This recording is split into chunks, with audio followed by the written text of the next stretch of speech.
Hello and welcome back. Today we're going to talk about our brains, and literally our two brains within our brain. Cognitive neuroscience would suggest we have two operating systems: our thinking brain, that's very logical, reflective, critical, and our being brain, which is hardwired to our motor cortex, uses our intuition and very fast and parallel processing, but doesn't have the reflexive and conscious thinking qualities that this speed and main operating system for performing has.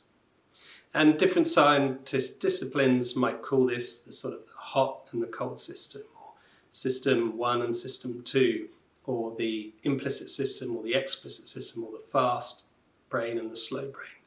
And I like to call them the being brain, because when we're being and present and just actualizing our intuitive action, that's our being brain.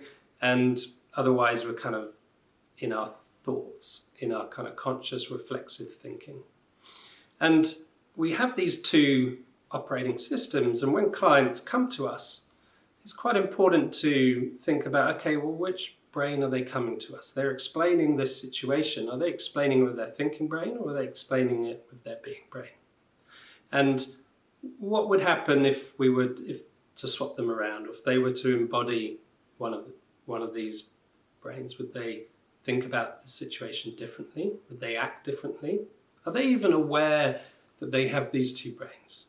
And that actually most of their performance issues, be that presentation, a conversation with their partner, what have you, and the frustrations they have around it, might be that their being brain is where they need to be operating with, where they can access their muscle memory, their training, their natural wisdom and intuitive action.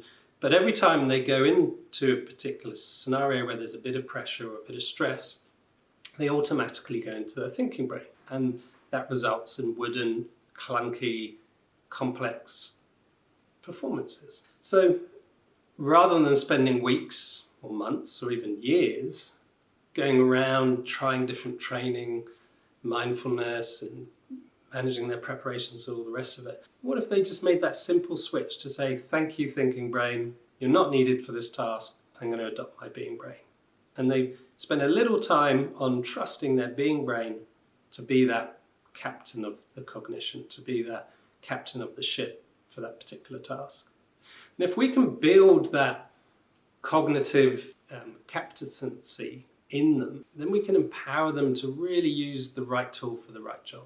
We can empower them to be the master of their mind. And they're going to have much more success in delivering their ability in their day-to-day challenges. So the next time you have a coaching session, first of all, ask yourself, is the struggle between the two brains causing an issue for them?